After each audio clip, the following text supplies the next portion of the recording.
সেই কারণে আসছি।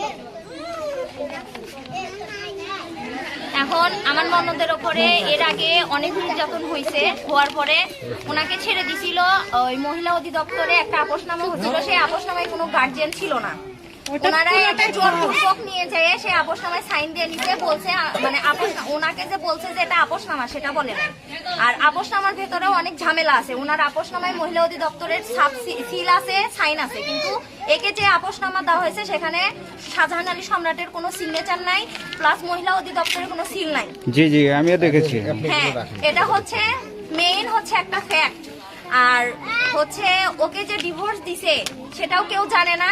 পরবর্তীতে ওনাকে যে নেওয়া হয়েছে সেখানে আমি দ্বিতীয় সাক্ষী উপস্থিত ছিলাম, আমার হচ্ছে ইয়েতে সিগনেচার আছে উনি, আর হচ্ছে কাজী সহ হচ্ছে আমাদের ইয়েতে ওর বিয়ে পড়ানো হয়েছে, সেখানে আমি নিজে উপস্থিত থাকে, ওনাদের বিয়েটা মানে পড়ানো হয়েছিল, সেখানে উনি সশরীরে উপস্থিত ছিল। এখন আমরা এটাই মানে আপনাদের কাছে দাবি যে যেন আমার ননদ প্লাস আমার ভাগ্নি তার বাবার সম্মান প্লাস স্বামীর সম্মান যেন ফিরে পায়। কটা বাচ্চা আপনার? আমার একটা মেয়ে, আমার বড় সতীনের একটা মেয়ে, ওটা আমি মানুষ করে বিয়ে দিচ্ছি। ওটা আমি মানুষ করে আমি বিয়ে দিচ্ছি। সে মেয়ে আছে এখানে আসতে পারে না, আসলে ঝগড়া করে বের করে দেয়, গালি গালাজ করে, বাবা হয়ে গালি গালাজ করে মেয়েকে।